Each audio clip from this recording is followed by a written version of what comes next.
Dragon Ball Evolution is what happens when a Hollywood studio buys the movie rights to something just to keep rival studios from making movies based on it, and then they just sit on the rights for years until the contract is about to expire, and they have to MacGyver a movie together with the lowest budget they could get away with in order to hold on to the rights for a few more years. Hi, I'm a possum. I find garbage. Today's garbage is Dragon Ball Evolution. Now, let me just state right now that my knowledge of Dragon Ball is a multimedia franchise is cursory at best. I know this movie has almost nothing to do with the source material, but this review isn't based on whether or not it does justice to a cartoon about a bunch of identical muscly men screaming at each other for 5 episodes straight. I'm reviewing this as a standalone film and judging it based on its own merits. Nobody should subscribe to the idea that a movie must be judged based on its source material, but everybody should subscribe to my channel and support me on Patreon while they're at it. Anyway, let's just jump right in. The movie starts with a narrator explaining that back in ancient times, the Great Gazoo came from outer space to troll mankind, so the Loyal Order of Water Buffalo got together and sacrificed their lives, casting a spell to trap him in a decorative chamber pot deep underground, causing his monkey minion Max Assassin to disappear. But now, by means that are never explained in the movie, the Grinch has escaped, and has started his evil plan to collect all 7 lizard spheres to use them to ruin Christmas for everyone. And yeah, I know his name is Piccolo, but that's stupid. Then we're introduced to a needlessly extreme close-up of our hero Goku, played by some white guy, and his needlessly CGI sweat drops. Now, I'm not the type of person who whines about whitewashing in movies, especially when it comes to characters who technically aren't even human. But it's kind of funny to me that not only is the main character in this adaptation of a Japanese cartoon white, he's also the only white guy who appears in more than one scene. Like every character is Asian except for 2, including the most important one. Maybe it's to appeal to the weeaboo fantasy of getting a Japanese girlfriend. Way to pander to your target audience, 20th Century Fox. Anyway, Goku and his overweight diminutive grandpa Gohan do some choppily edited sparring on a pair of tight ropes 8 feet off the ground without any padding or safety nets. It looks like Goku has the upper hand in his fight with an elderly man when he kicks a cartoon bug into his mouth and twists the stick out of his hands. But then, in the space of a cut, Goku is suddenly far enough away that Gohan has time to input his Street Fighter combo.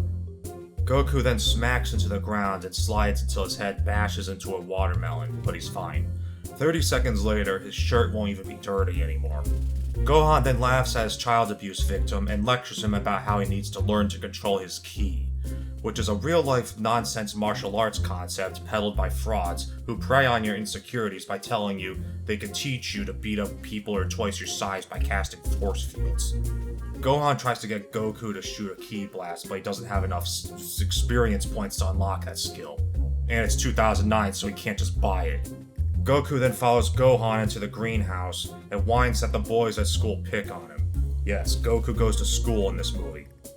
Now, even I know that Goku in the anime and manga never had any kind of formal education, which seems like the sort of thing that'd be kind of, major to his character, the type of thing that's important that you wouldn't change in a movie adaptation. But I guess 20th Century Fox decided that their target audience of children wouldn't be able to relate to this character and his magical kung fu powers if he didn't have to deal with high school drama. Anyway, Gohan forbids Goku from using his martial arts to fight his bullies, so then Goku asks him for advice on how to pick up girls. But it turns out Gohan's only expertise is in beating up children and spouting empty platitudes. Normal is also overrated. You must have faith in who you are. The sort of fake deep crap you find in a teenage girl's Twitter bio. Hey, you want to hear something really deep? You can't be a if you give it away for free. As Goku is about to leave, Gohan gives him his birthday present, a Dragon Ball. Gohan explains that there are 7 Dragon Balls, and if you collect all of them, you can summon a dragon that will grant you a wish. Okay, so obviously this thing is extremely valuable, and Gohan knows this, so why is he trusting it to this dumb teenager? Most kids his age can't be trusted with a credit card, but you're going to give him this magical wish-granting artifact? What if he loses the damn thing? Goku goes to school on his weird motorized bike thing, Then the obligatory cliche bully character attempts vehicular manslaughter as he runs over Goku's bike with his fancy car, which is something no teenager with a fancy car would do unless they want to scratch it up and dent it. Fortunately for the bully, the white kid doesn't immediately reach into his backpack, so he feels safe getting up in his face and challenging him to hit him, but Goku has too much Mary Sue morality to give in to the temptation. Then the bully walks off with the girl Goku has a crush on, and he makes the best incel rage face ever. We then cut to Oscar the Grouch riding his airship thing, and he drops some kind of glowing magic thing through the clouds. The camera follows it through the clouds and we see the burned up ruins of some impoverished Asian village, which is literally right next to a modern city. Okay. Then some lady whose name is never mentioned in the movie goes searching through the burned out buildings. Check out this continuity error. Two villagers hide under the floorboards until the stupid kid makes a noise and gets the bad lady's attention. So then the other villager stops her from shooting the kid by popping up out of the trap door. Village lady just happens to know what bad lady is looking for and gives her a Dragon Ball. Okay, so why does this peasant woman living in a shack on the outskirts of town have a Dragon Ball? Who is this woman? We never find out because Gumby shows up for no reason, and bad lady shoots her with her space gun which makes sci-fi noises. Cut to Goku's teacher telling the class about the solar eclipse that's going to happen in 2 weeks. As he starts prattling on about ancient cultures having superstitious beliefs about solar eclipses, Goku looks at the girl he likes and starts having an LSD trip from turning his head too far. And I know it's a trip because no teenage boy is going to be having fantasies about flowers when he sees the girl he likes. Goku's teacher then snaps him out of it and asks him what their ancestors believed about solar eclipses. What might our ancestors say about the upcoming solar eclipse? Excuse me, but what do you mean, our ancestors? Are you just assuming you have the same cultural heritage just because you have the same skin color? Anyway, Goku says Gohan told him a story about how an alien race called the Nameks came to Earth 2,000 years ago and tried to kill everyone. It's never really clear why that happened, but apparently that happened. The teenager gives a sarcastic quip, encouraging the other students to laugh at Goku. Well, let's hope it doesn't happen again. Yeah, that's it, encourage bullying. That's what teachers are supposed to do. Then we cut to Chi-Chi, that's her name by the way, struggling to open her locker to get her homework.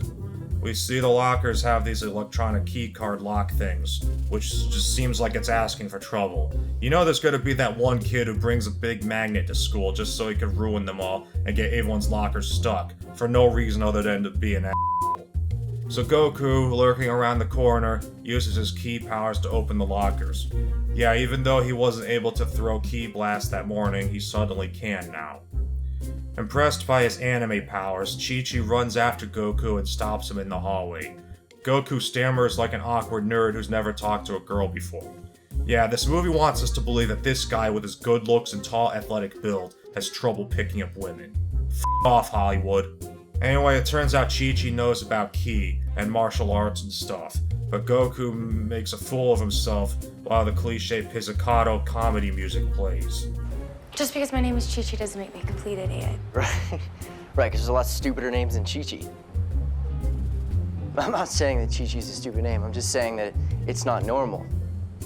So after Goku demonstrates social skills even worse than mine, Chi-Chi still invites him to her party. I won't even be invited to my own funeral. Later that night, Goku puts on his nice, not ironed shirt for Chi-Chi's party while Gohan cooks their disgusting dinner. For no discernible reason, Goku decides to take his priceless Dragon Ball with him to a party of rowdy teenagers, which he knows better than anybody they have no respect for other people's property. It's never stated, but apparently Goku feels the need to sneak out without telling Gohan, because Gohan is surprised when he finds out Goku is gone. Was there a deleted scene where Gohan told him not to go or something? So I guess Goku just walks to Chi-Chi's gigantic opulent mansion. How close was this place to his filthy hovel? And if Chi-Chi is apparently the daughter of a multimillionaire, why is she going to a public school? Anyway, Goku runs into a group of bullies who try to stop him from joining the party. The fact they're here implies Chi-Chi invited these pricks, which I guess says something about her. Goku decides now is the time to stand up for himself. But since he made a promise to Gohan that he wouldn't fight, he instead just dodges their swings and gets them to knock each other out. But then the lead bully comes outside. Oh, and Fuller? Your boys. They've been showing me what they got. Nothing. So even though this guy didn't see the fight and it looks as though Goku just beat up 5 dudes, he decides to grab a conveniently placed metal rod and just poking out of the ground in Chi-Chi's yard for some reason, and charges at Goku. Goku tricks him into smashing up his own car. You'd think he would stop after breaking the mirror, but he just keeps going. Might our hero be picking fights with the mentally challenged? One of the other bullies from before gets back up and suddenly also has a metal rod now. They both swing at Goku, but he does these Matrix moves because movies in 2009 were still ripping off the Matrix. And even though the 2 bullies were clearly too far apart to hit each other in the wide shot, they somehow managed to hit each other. And then the bully's car just suddenly crushes itself. Why? Because somebody broke the windows? Maybe his car wasn't as expensive as it looks, I don't know. Chi-Chi is impressed by Goku's ability to hurt people, and he explains that today is his 18th birthday. Chi-Chi thinks this is funny for some reason. Maybe it's because she realized they can legally make Gonzo videos. Meanwhile, back at Goku's house, Gohan sits quietly as he waits for Goku to come home like he has nothing better to do. But then he senses an evil presence approaching.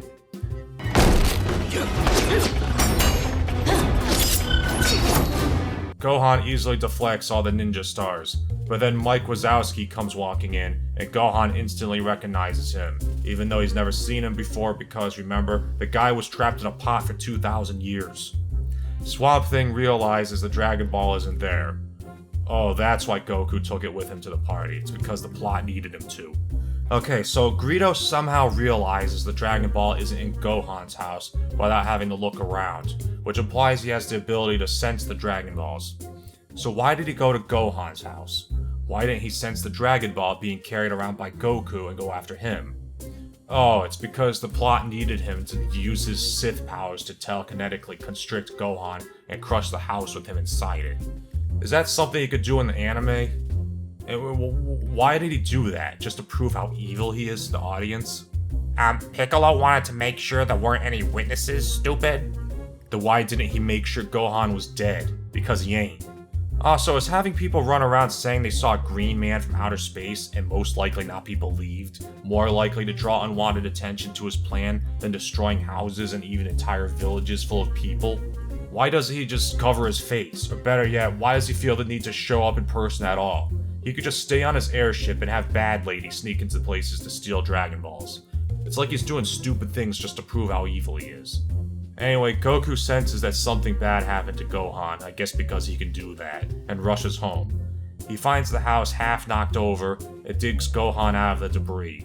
They do that cliche, "I'll go get help, no, stay here" thing. Grandpa, I'm gonna go get help. No, stay here with me. Not much time left. And Gohan tells Goku that Yoda has returned, and asks him if the Dragon Ball is safe. Goku pulls his ball out, and now touching it suddenly causes him to have visions of monsters and explosions. Gohan tells him to go find somebody named Master Roshi, and to also find all the Dragon Balls before the mask does. Then he says his last words.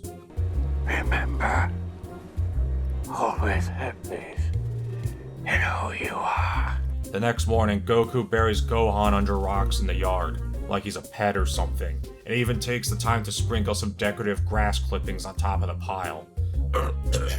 Then he goes back to the house and finds an old chest with the iconic orange karate outfit from the cartoon, which he won't put on until the end of the movie. Then he hears something. Somebody is coming into the house. Goku puts on his best tough guy face and goes down to investigate. Then some lady with an emo haircut pulls a gun on him. Then, even though Goku must know that Beast Boy is a dupe, he asks her if she's him. Are you Piccolo? Did you kill my grandfather? Obviously, she says no, and explains that she's looking for her stolen Dragon Ball, which she calls a Prometheum orb. Somebody stole my Prometheum orb. and I'm here to get it back. Just then, her thing beeps and she immediately tries to shoot Goku. Nice move, but I'm not gonna miss again. So she threatens Goku for the Dragon Ball, even though she just straight up tried to murder him without a second thought literally 5 seconds ago. So she's obviously willing to kill him. Why wouldn't she just shoot him right then and there? This is supposed to be Bulma, by the way, the character who has blue hair in the anime. I guess they thought it would look stupid in live action. Yeah, we wouldn't want anything to look stupid in our Dragon Ball movie, now would we? Bulma accuses Goku of stealing her father's Prometheum orb. Then Goku explains that it's a 4-star Dragon Ball, for some reason feeling the need to specify that it has 4 stars without being prompted. Bulma then realizes that the ball she's looking for has 5 stars and the one Goku has isn't hers. Bulma then tells the backstory about how somebody broke into her father's science facility, killed him, and stole his Dragon Ball. And even though she didn't see the thief's face, she could still see that she had a woman's physique, but still mistook Goku for her. She's obviously an idiot, but she's also a genius because she invented the Dragon Ball detector herself. How'd you know I had the Dragon Ball? A little machine I invented. This can detect and locate the signature wavelengths emitted by the Dragon Balls. Did you get that? She's a science prodigy. She even has a PhD. PhD in applied dynamics. So she's like super smart and stuff. That's an important part of her character. In fact, it's so important to her character that it never comes up again throughout the entire rest of the movie. Bulma explains that she wants to use the Dragon Balls to harness their energy and get rich by patenting them as an infinite power supply.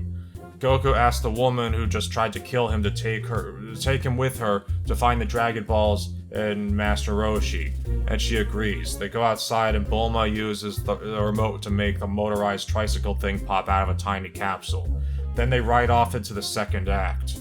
Hey, if you have the sort of technology that enables you to negate the mass of a heavy motor vehicle such that you could fit it inside a pocketable capsule, why do you even need to turn the Dragon Balls into an infinite energy source?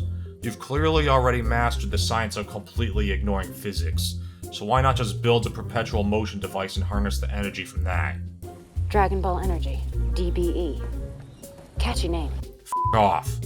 So Goku and Bulma arrive in the city and Bulma uses a computer kiosk thing to try to find Master Roshi's address, because this takes place in a dystopian nightmare world in which privacy doesn't exist. Unfortunately, it doesn't work. Hey, why don't you just use your smartphone? They had those when this movie was made. But then Goku suddenly senses a mystical presence, and then Bulma's detector thing goes off. I guess it just waited until now to do that. They follow the signal and find a house on a mound in the middle of a pit in the middle of the city. What even is that? Is it a quarry? I thought it was a lake at first, but then I realized the lights in it don't match the reflection of the buildings above them, so it's like a giant hole in the ground with lights in it, in the middle of the city. I know that in the anime, Master Roshi was some kind of weird hermit who lived on an island in the middle of the ocean. He didn't live in an inexplicable pit in the middle of a major metropolitan area. Why would they change this? Were they trying to make it even stupider? So Bulma runs up to the door and Goku goes after her, and Bulma just lets herself in. We're not breaking in. Door's unlocked. Oh, so that makes it okay, huh? Well, I didn't rape her, Your Honor, because she was already naked when I burst into her bathroom while she was in the shower. So Bulma and Goku break into the house and snoop around. Goku accidentally knocks a thing over, which wakes up an old guy who was sleeping in a hammock indoors like some kind of weirdo. It can't be good for your back. The old guy attacks Goku, and instead of explaining why he's there, our hero tries to assault the guy whose house he broke into, and gets his kicked. Then Goku does the ki blast thing again, I guess because he just knows how to do that now and can pull it off at any time. But the old guy dodges it and it hits Bulma with enough force to knock her 15 feet through the air, through a table. The force needed to do that is equivalent to the impact of a speeding car. But don't worry, she's fine. The old guy recognizes the move and realizes Goku was trained by Gohan. You knew my grandfather? Knew him? I trained him. You trained him, huh? Is it normal in the martial arts world for a master to train somebody 15 years older than them? So apparently this is Master Roshi. The actor who plays him does his best to pretend to be an anime character. I am Muten Roshi, the Invincible! My grandfather is dead. Well, there's a tonal shift. Goku explains what's going on, and mentions a poem that Goku told him. Roshi recites the poem. 7 Dragon Balls must be found, for all men's fate will be bound. Even though the poem is presumably translated from some ancient language, it just happens to rhyme in English. Roshi starts looking through his stuff for his Dragon Ball, but he can't find the priceless artifact he was trusted to protect. And he does it in the dark, I guess because he doesn't have any lights in his house. But then Goku finds it by going through Roshi's stuff without his permission, and has another vision. Roshi puts a rag over the Dragon Ball so he doesn't have to touch it with his bare hands, even though that should only really be a problem for Goku. But I guess it's dramatic, like that scene in The Return of the King that this is ripping off, only it doesn't make sense. Anyway, Roshi joins Goku and Bulma on their quest to find the rest of the Dragon Balls. Meanwhile, Shrek flies around in his airship thing and evaporates a lake to find another Dragon Ball, because somebody just left it in a lake, I guess. Much easier to find without the water. Hey, if this is supposed to be the bottom of a lake, why is that bush there? Goku and the gang get ready to start their quest to find the Dragon Balls. Shallow Quake Strike is the most basic of all the air bending techniques. Airbending? That's the wrong anime, asshole. So Master Roshi decides that Goku needs to become stronger, so he makes him carry around a big bag with hundreds of pounds of crap we never see them use throughout the movie, and makes him run on foot as they slowly make their way across the desert. This is despite the fact that they need to find the Dragon Balls before Green Goblin finds them, and they really don't have time to waste. Master Roshi leads Goku and Bulma to the super secret Stone Temple. The Stone Temple has been a source of solitude and enlightenment for millennia. I thought you said this place is secret. Then Goku sees Chi-Chi in the crowd fighting some guy. Yeah, she just happens to be there. Goku distracts her by calling her name, and then the guy punches her in the face. But instead of punching her again, he takes the time to stand there and laugh, giving Chi-Chi time to kick him into the Wilhelm pit. Chi-Chi then explains to Goku that this is where everyone goes to train for the big martial arts tournament, and that's what she's doing. Then Roshi tells him he can't train there because his ki is shriveling up. My ki is shriveling up. Whatever that means. But then dumb luck strikes as Bulma just happens to detect a Dragon Ball nearby. They get on their bike, and then Roshi tells Goku he needs to master the second level of airbending, because he's still confused about what anime they're adapting. Master the second level of air bending. You have to control 2 things at once. Goku then explodes the orange in Roshi's hands without breaking any of his fingers. Then Bulma says she's getting a strong signal from a Dragon Ball only 3 miles ahead. Then in the space of a cut, they go from driving on a country road to falling into a pit in the middle of a desert. Somehow, even though Chi-Chi was in front and fell in first, Goku and Roshi somehow land before she does. Then some California surfer dude shows up and introduces himself as Yamcha. Yamcha, at your service. I'm gonna need some payment. It turns out Yamcha was the one who dug the pit so that people would fall into it and he could extort them. Seems like a pretty dumb plan if you ask me. You dig a hole in the ground in the middle of the vast desert and hope somebody passing through just happens to fall into it, and then you tell them your name before robbing them. Sometime later, it's night, and our heroes are still sitting in the pit. Roshi tells them the story about how Larry the Cucumber and his monkey friend came to Earth to wreck and says, In 2 days, the blood moon will eclipse the sun and bring forth Osaru, his disciple. It can't be a blood moon if it's a solar eclipse, asshole. So they need to find all of the Dragon Balls so they can use them to wish King K. Rool back into the pot before he summons Donkey Kong, and they only have 2 days. Suddenly Bulma's detector goes off. Why it waited until now, I don't know. Maybe somebody was using a microwave nearby. But then the dumbest thing ever happens. Enough games. What? You could have just done that any time? Why'd you wait until now? You said yourself you only have 2 days to find the Dragon Balls. Why'd you sit around for however many hours until it got dark, when you could have just escaped at any moment? Enough games. We have no time to waste. You're the one wasting time, you prick. What the f*** is wrong with you, you stupid asshole? Speaking of stupid asshole, I mean, wonderful, intelligent people with good taste, it's time to shout out my $10 tier patrons and show off some fan art. Blandest, Charles J. Harris, Dickens, Jonathan, Keith Paul, Lex Reardon, Marco SCHNIPPER, Paco, The Great Zane, Tyler M. Wright, Victor Gonchar, Willie Green III. Alright, so it turns out the Dragon Ball is underground, so they need to dig for it. Conveniently, Yamcha has a bunch of excavating equipment with him, so Roshi offers him a third of the profit from Bulma's invention if he helps him dig, even though he could have just threatened him. You have no right to give away a third of the royalties to my invention. One day Dragon Balls could power the world. Don't worry. A third of 0 is still 0. You can't divide by 0, dumb. So Yamcha digs through like a foot of dirt and finds a tunnel. Meanwhile, Wanda explains to Cosmo that she followed Roshi and found out about Goku. I could disrupt them. No. This will require more than a disruption. So Pickle Rick decides to strap himself into some kind of German sex contraption and extracts his blood to make some kind of slime monster. Goku and the gang follow the signal to a field of erupting volcanoes. How close was this place to where they just were? Yamcha spots the Dragon Ball on the other side of a lake of lava.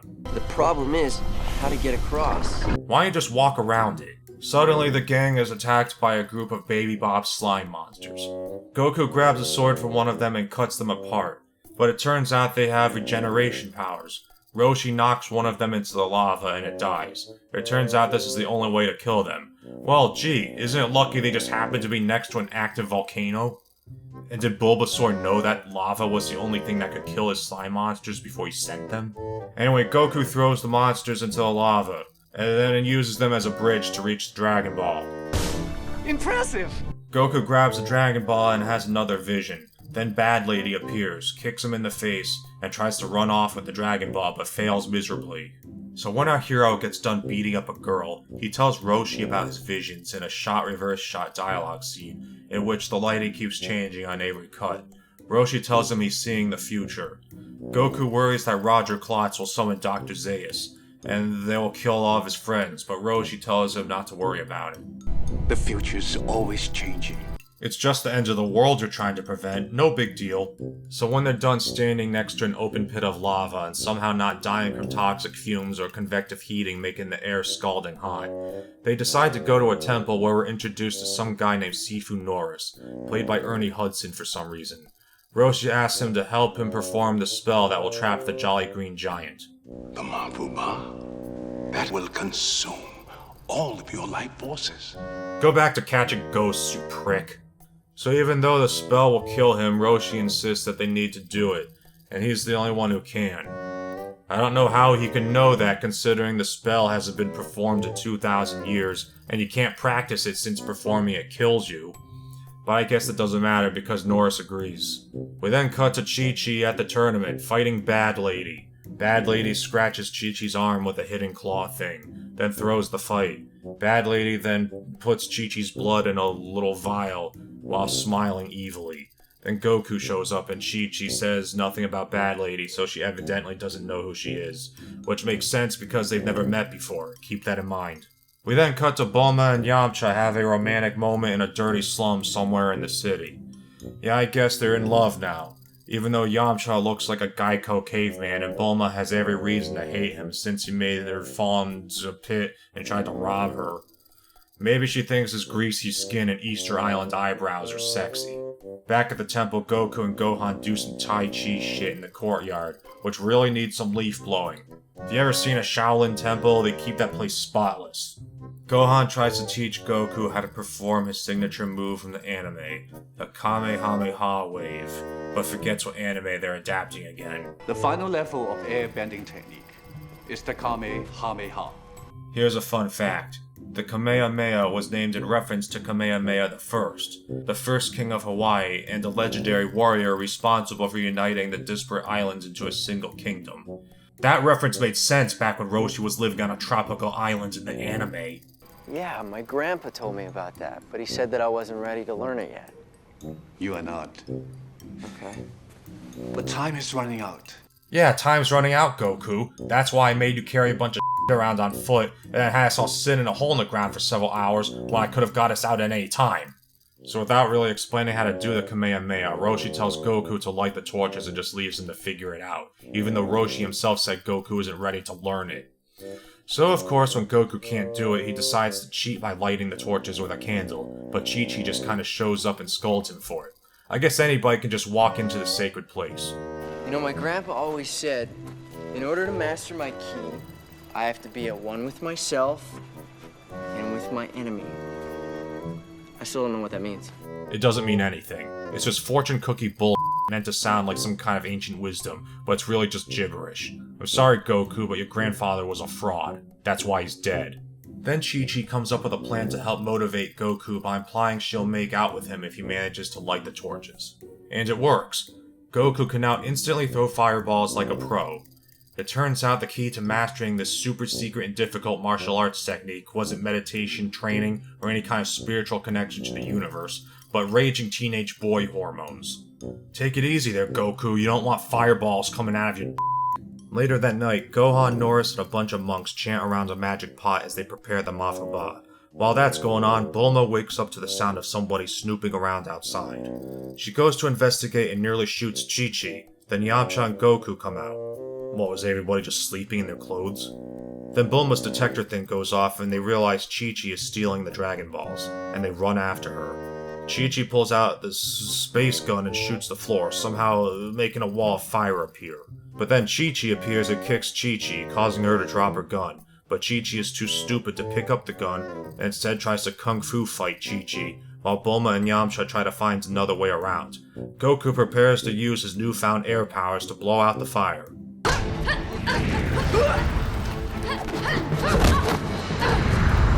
Or not.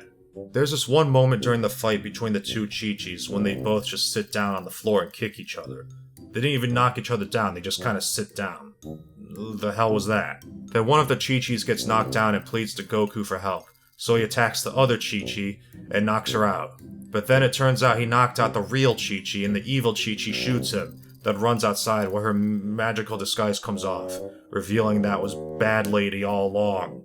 I guess we're meant to assume that's what she needed Chi-Chi's blood for, but it raises a few questions. Remember during the tournament when she scratched Chi-Chi and Chi-Chi apparently didn't know who she was?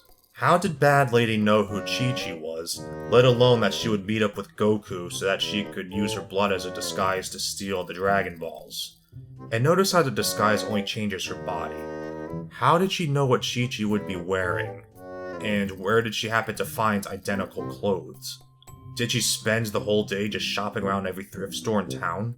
So anyway, Bad Lady gets away with the Dragon Balls just by jumping over the wall.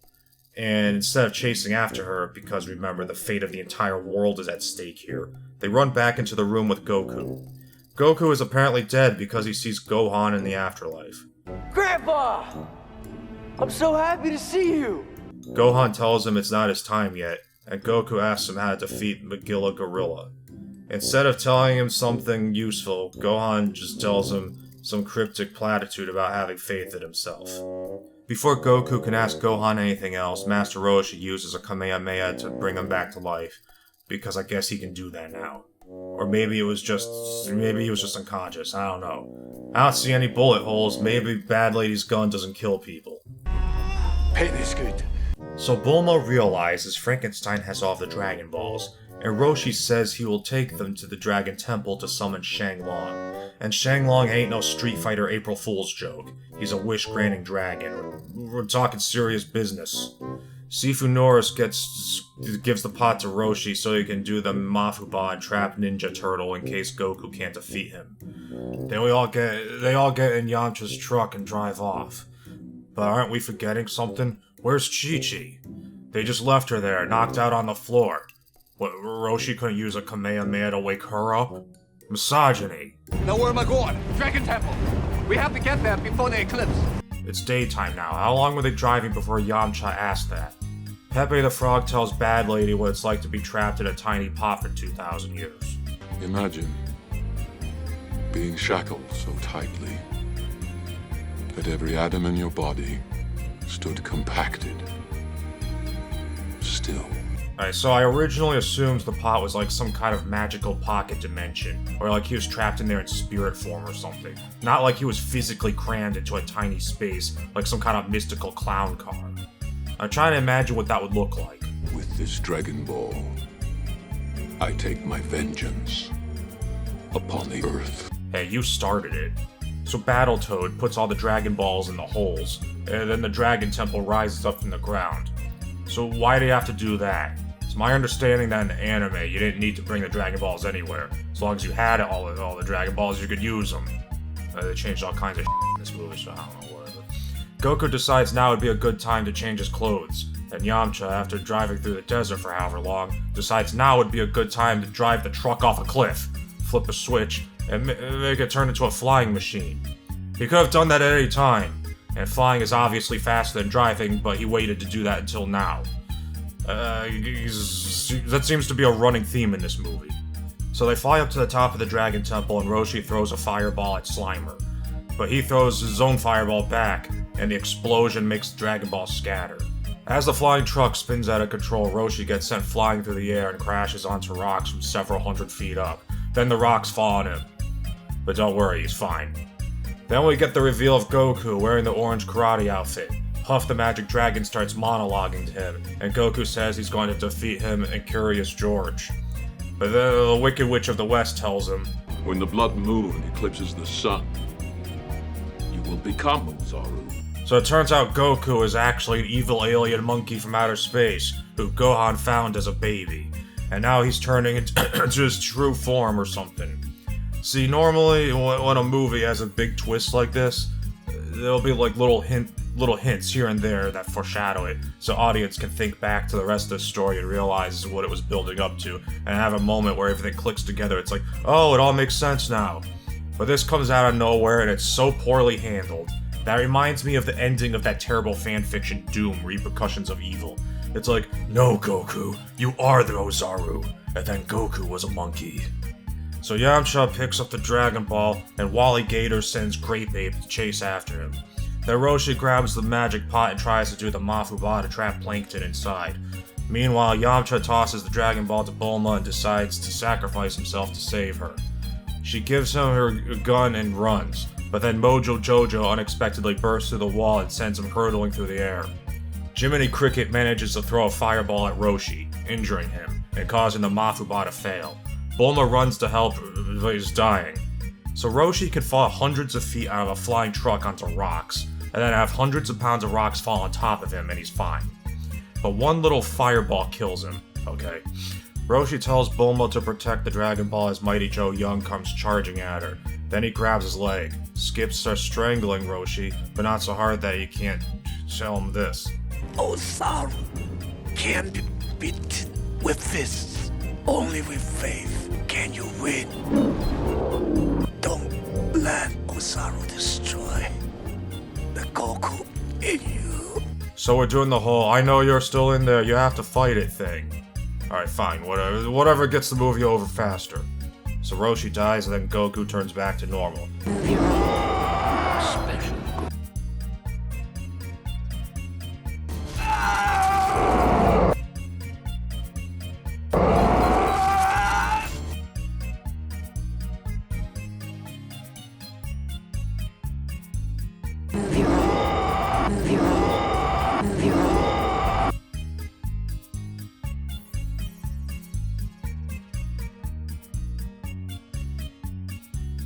Then Broby says cliche villain line number 346.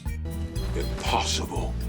Then he and Goku fight in a spastically edited light show that probably gave more kids epileptic seizures than an actual anime. While that's going on, Bulma gets his gunfight with Bad Lady. I guess the writer couldn't think of anything for Chi-Chi to do at this point, and that's why they just left her behind at the temple. Bulma drops her guns and appears to surrender. For some reason, Bad Lady doesn't immediately shoot her, giving Bulma the chance to trick her by throwing her capsule tricycle thing at her, but she dodges it and knocks Bulma to the ground. Again, instead of immediately shooting her, Bad Lady stalls long enough for Yamcha to come in and shoot her in the back. I'm not sure how he's still alive considering he got steamrolled by a 1,000-pound ape, but there you go. I totally had that under control. Shut up. Then Goku just bluntly states the theme of the movie. I must have faith in who I am. Which barely has anything to do with the movie up until this point. Then Franklin the Turtle says, Human power has failed before, as it will again! Goku isn't human, though. You know that, you're the one who sent him to Earth. Then Goku shoots a Kamehameha at Frogger while flying at him. It's so ridiculous and over the top that when I saw this in the theater with my friends, we all burst out laughing.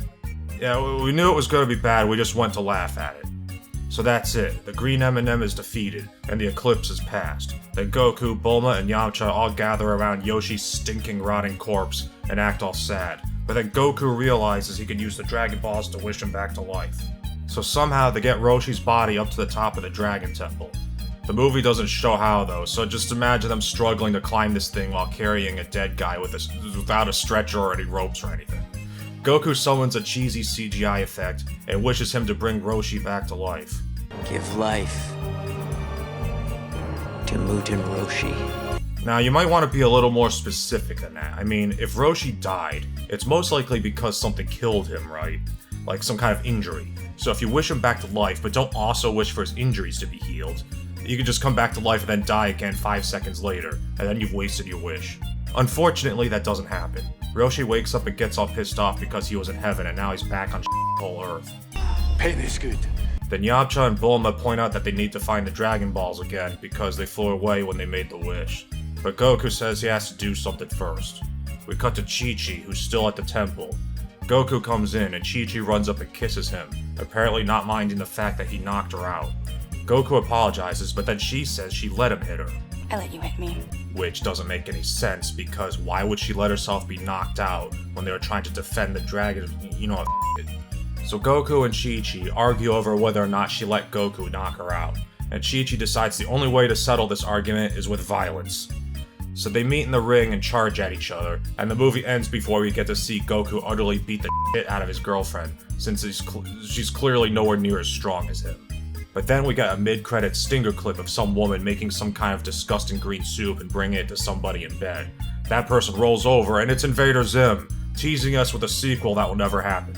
So that's Dragon Ball Evolution.